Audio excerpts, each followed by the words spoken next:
Bismillahirrahmanirrahim. Assalamualaikum warahmatullahi wabarakatuh. Waalaikumsalam warahmatullahi wabarakatuh. Kita selalu bersyukur kepada Allah Subhanahu wa taala, kita semua selalu sehat walafiat. Selawat beserta salam kita sampaikan pada junjungan kita Nabi Muhammad sallallahu alaihi wasallam dan para sahabat serta tabi'in. Guru-guru hebat yang saya hormati, lebih kepada inisiator ya, 5 orang ini bukan calon DKP, guru DKP. Karena rohnya PSP itu langsung gurunya itu adalah guru DKP ya, guru penggerak. Di PD-nya nggak usah pakai calon lagi, Mister ya.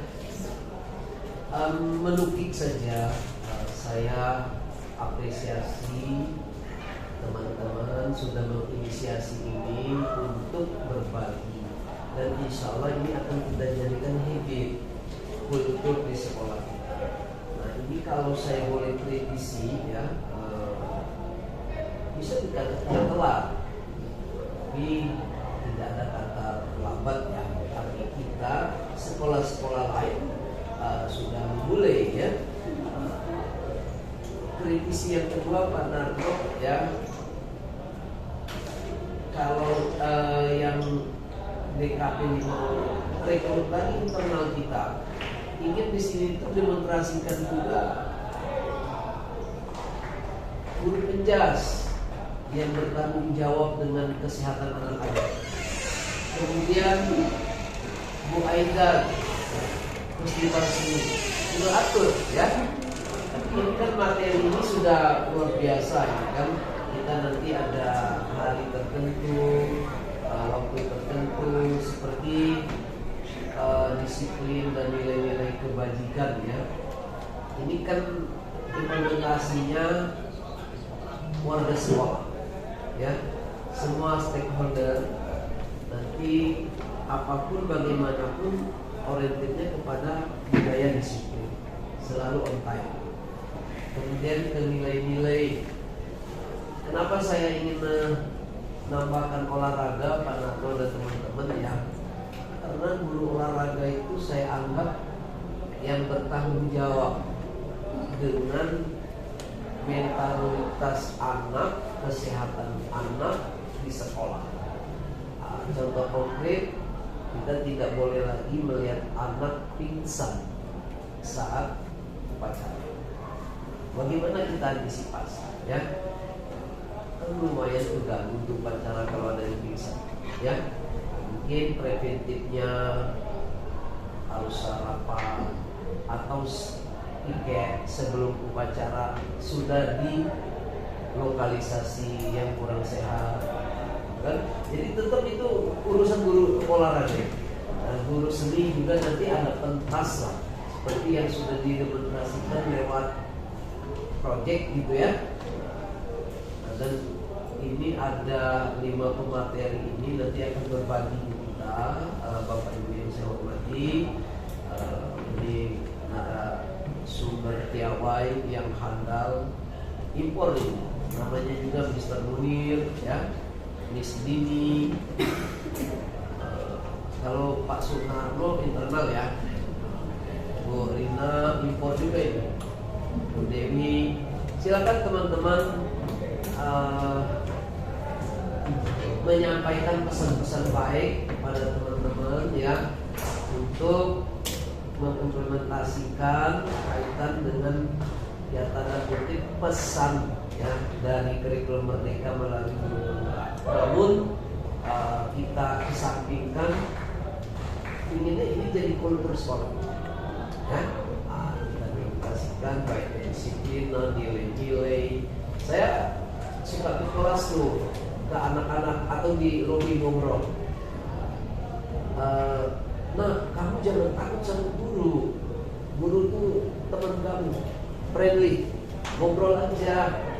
Cuma ada batasnya loh. Batasnya apa? Bukan tembok, tapi etika, nilai-nilai.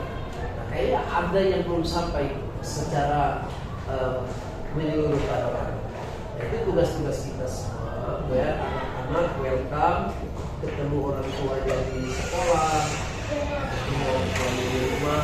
Jadi tidak ada parsial, ya. Semuanya kita bangun kumrum, ya. Nah, bagaimana di sini Pak Munir peran guru BK, ya, di dalam kegiatan ini, ya. Ini harus semuanya ada unsur, ya. Jadi itu pesan saya sangat setuju, ya. Kita mulai saja, silakan berbagi praktek baik maupun teori, ya, implementasi pada teman-teman sehingga ada muatan-muatan baru, ya, kekinian yang akan kita berikan, kita sampaikan kepada peserta didik kita. Saya kira itu prolog dari saya welcome, senang sekali dan teman-teman support, ya. Yang paling penting kita berkomitmen, ya. Saya kira itu mari kita sama-sama baca lapas basmalah mengawali kegiatan pagi ini. Bismillahirrahmanirrahim. Terima kasih atas perhatiannya. Saya ada supervisi lagi nanti siang. Cuma siapa ya? Saya izin ada rapat dengan Bu Pera di SMA 4. Nanti teman-teman kalau ada saya, Pak yuk ke kelas. Enjoy aja, ya, tidak usah dikondisikan, gitu, nggak perlu, ya. Saya kenapa supervisi karena ini tidak pernah sedikit pun meragukan kepiawaian teman-teman mengajar, berpengalaman hebat semua, tapi justru saya masuk, saya belajar. Nah setelah itu diskusi kecil kita kan ngobrol-ngobrol. Di samping tuntutan administrasi, Bu Dewi, ya, kan KPP mau datang nanti, jadi tadi Pak Narno, ya. Saya kira itu, terima kasih atas perhatiannya. Saya akhiri dengan ucapan wassalamualaikum warahmatullahi wabarakatuh. Waalaikumsalam. Sekaligus undur diri pagi, ya. 3 mulai. Selamat pagi Bapak Ibu, selamat pagi Bapak Kepala Sekolah. Pada kesempatan yang baik ini saya akan memaparkan beberapa materi modul 1.4 berbicara mengenai budaya positif yang ada di sekolah kita. Seperti apa budaya positif yang akan kita bangun di sekolah kita.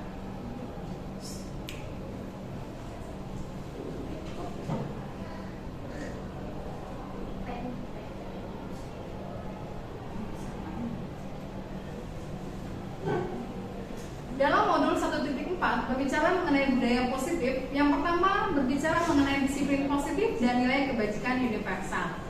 Yang kedua adalah teori motivasi, hukuman, dan penghargaan restitusi. Dan yang ketiga, materi ketiga adalah berbicara mengenai keyakinan kelas. Ya. Yang keempat berbicara mengenai kebutuhan dasar manusia dan dunia berkualitas. Dan yang kelima berbicara mengenai restitusi dan 5 posisi kontrol. Dan yang terakhir berbicara mengenai restitusi, yaitu segitiga restitusi.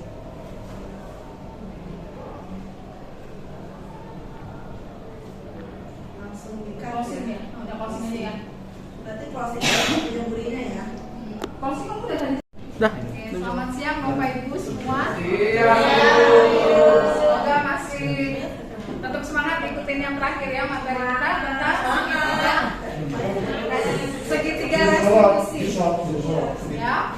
Sebelum kita masuk ke segitiga restitusi, kita mau lihat dulu ada beberapa pertanyaan pemantik. Silakan di next kan. Oke, ada 3 pertanyaan dan ini biasanya suka ada dalam kehidupan kita sehari-hari. Yang pertama, jika dalam sebuah acara pesta ulang tahun, teman Anda memecahkan gelas, apakah Anda akan biarkan dia membayar harga gelas yang dipecahkannya? Bapak Ibu siapa yang bisa kasih pandangan? Kalau ini terjadi, Kalau si Ansori dibawa ke toko gelas. Gimana Pak? Kalau ini terjadi pas Bapak sedang ada dalam pesta ulang tahun, terus teman Bapak memecahkan gelas, apakah Pak Ansori akan biarkan dia membayar harga gelas yang dipecahkan? Oh tidak boleh. Tidak, itu sampai dilakukan. Bayarin. Silakan jangan lebih baik. Biasanya apa? Kalau terjadi seperti itu? Oh saya biarin aja. Oh, dibiarkan saja. Baik. Itu yang pertama. Yang kedua, pertanyaan kedua. Anda sudah janji bertemu dengan teman Anda, namun ternyata dia juga memiliki janji penting bertemu orang lain di tempat yang lain.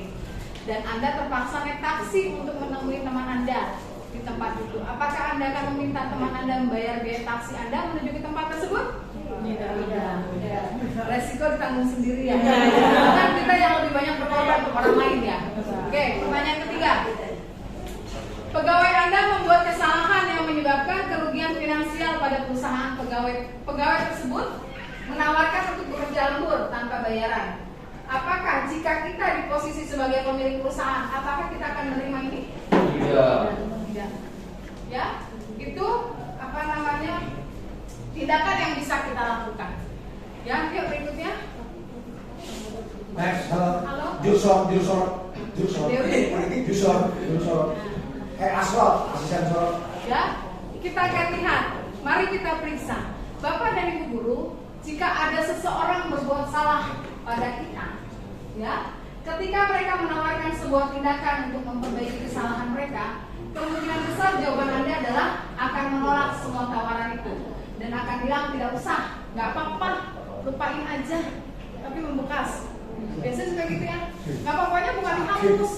Manusiawi. Ya, betul, itu manusiawi sekali sebenarnya. Tapi dari yang manusiawi itu rupanya setelah kami lebih dulu mempelajari, ternyata itu bukan satu hal yang baik. Apalagi kalau kita terapkan kepada anak didik, gitu. Ya. Larinya agama itu ikhlas. Oh ya, larinya agama. Lanjut ya. Kebiasaan kita selama ini, bila ada orang yang berlaku salah pada kita adalah langsung maafkan. Ya. Atau membuat mereka tidak nyaman. Kita cenderung untuk berfokus pada kesalahan daripada mencari cara bagi mereka untuk memperbaiki diri. Padahal ini yang penting adalah ini ya, memperbaiki diri. Ya, kita lebih fokus pada bagaimana cara mereka membayar ketidaknyamanan yang disebabkan oleh kesalahan mereka daripada mengembalikan harga diri mereka. Ini kecenderungan yang kita lakukan. Ya, bahkan ke anak pun seperti itu. Ketika ada anak yang bisa kategori melakukan kesalahan terhadap kita dalam pelajaran kayak itu atau pribadi, seakan-akan kita membuat mereka tidak nyaman. Ya, seakan-akan kita berpikir sudahlah, lupakan saja. Padahal itu tidak menyelesaikan masalah. Yuk, Bu Dewi berikutnya.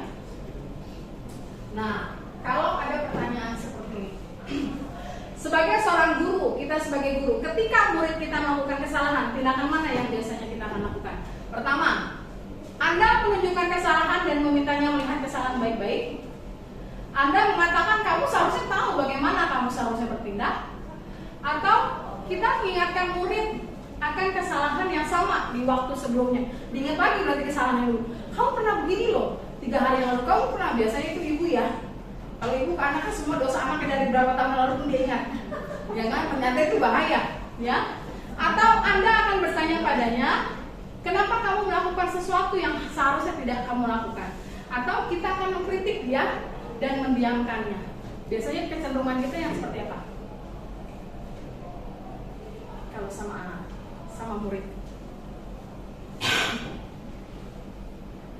Halo? Yang pertama, Anda menunjukkan kesalahan dan memintanya melihat kesalahannya dengan baik-baik. Ini yang mengerikan ya. Mengingatkan murid Anda akan kesalahan yang sebelumnya. Jadi dia akan selalu berkutat dengan kesalahan itu. Ya, karena apa? Karena pasti kita tidak luput dari kesalahan. Yuk, kita akan masuk ke segitiga restitusi. Inilah segitiga restitusi yang nanti kelak kita akan terapkan kepada anak didik kita. Oke. Ya. Yang pertama adalah menstabilkan identitas. Ketika, dan ini kami sudah coba praktekkan kepada anak didik. Artinya, ketika seorang anak melakukan kesalahan, bukan kita yang menentukan apa yang harus mereka lakukan. Ya kan? Kecenderungan kan begitu. Kamu salah. Apalagi zaman kita sekolah dulu ya, SD. Kalau kita mau ngerjain PR, disuruh ngerjain lebih banyak daripada yang seharusnya dikerjakan. Ternyata itu nggak bikin anak jerah. Tapi bikin apa? Bikin dia akan mengingat gurunya, bukan karena kebaikannya, tapi karena saya pernah diginiin dulu, gitu. Ya, yang pertama menstabilkan identitas. Biasanya ketika ada anak yang melakukan kesalahan, ya kita akan tanyakan, kita akan kita akan katakan pertanyaan-pertanyaan seperti ini, bahasa seperti ini. setiap orang pasti pernah melakukan kesalahan, nah. Jadi sekarang tidak merasa dihakimi, ya kan? Kita panggil, setiap orang pasti pernah melakukan kesalahan. Jadi dia tidak ada perasaan penghakiman, tapi dia merasa bahwa dihargai oleh gurunya. Dan kamu bukan satu-satunya yang pernah melakukan kesalahan. Artinya kita pun sebagai guru, sebagai orang yang dewasa juga pernah melakukan kesalahan. Ya. Terus yang kedua, kita masuk ke dalam menanyakan keyakinan. Tadi yang seperti disampaikan oleh Bu Dewi, oleh Pak Munir dan Bu Bini, ya, keyakinan kelas apa yang telah kita sepakati? Kalau mungkin kalau di sekolah kita bukan hanya keyakinan kelas, ya, lebih cenderung tata tertib sekolah. Kalau keterlambatan gitu kan, tata tertib sekolah, ya, yang saya pikir anak-anak pun tahu tata tertib sekolah kita. Ketika ada anak terlambat, kita sampaikan, menstabilkan identitas, kita tanyakan keyakinan apa yang kamu langgar, ya kan? Oh iya Bu, saya terlambat, seharusnya masuk jam berapa? Nah, jam 6:30. Kamu datang jam berapa? Kenapa? Baru kita tanya. Dengan keterlambatan itu sebenarnya kamu mau jadi apa? Kalau kamu nggak terlambat, kamu maunya jadi apa? Anak akan merasa bahwa dia tidak dihakimi, dia tidak dihukum. Tapi kalau dengan pertanyaan-pertanyaan ini, keyakinan yang ada adalah anak itu akan menyadari bahwa yang dilakukan adalah salah.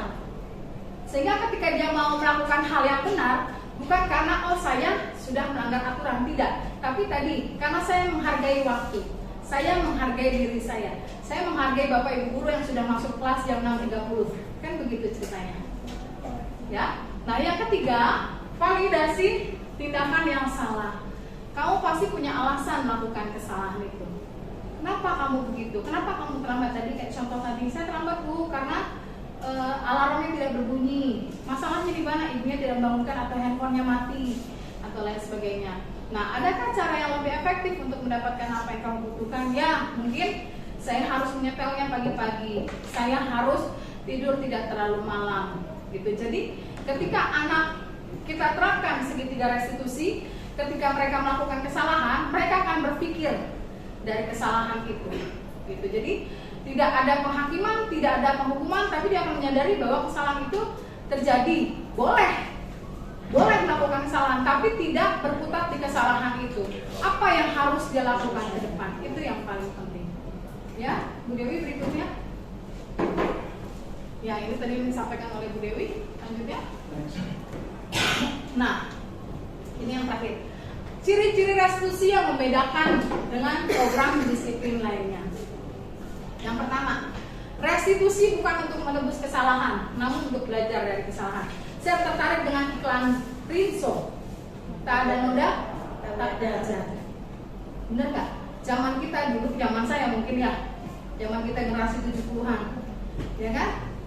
Kalau yang namanya hujan-hujanan hal yang biasa, becek-becekan hal yang biasa.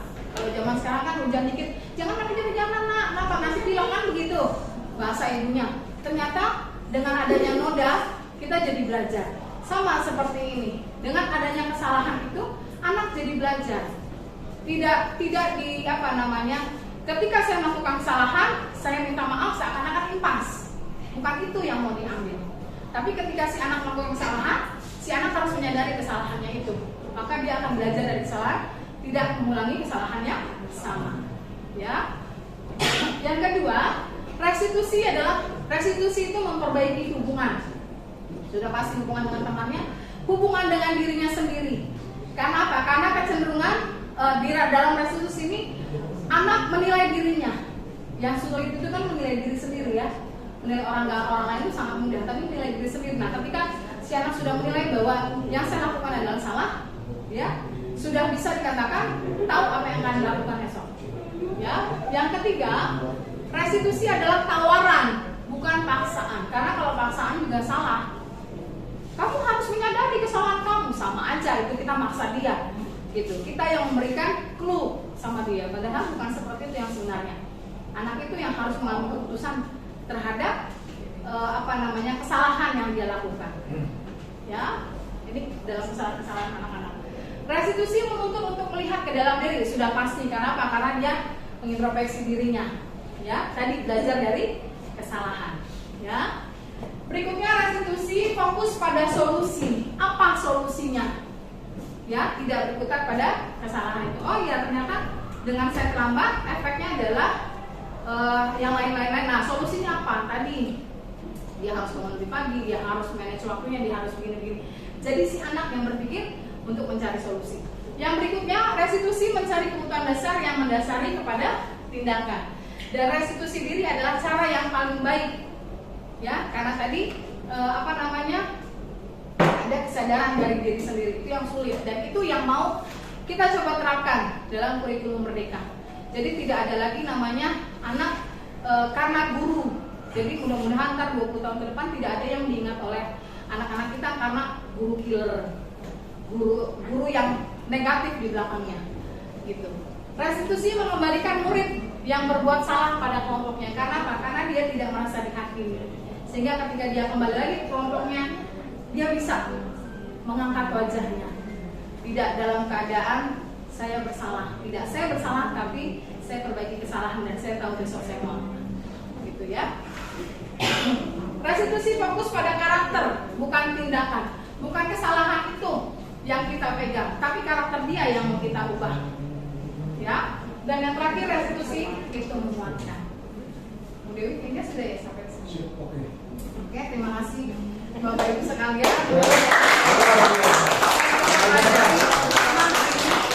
Itu bisa menjadi satu hal yang baru. Sebenarnya bukan hal yang baru sekali sebenarnya, tapi setelah kita belajar ini ternyata kita belum menjadi guru yang benar.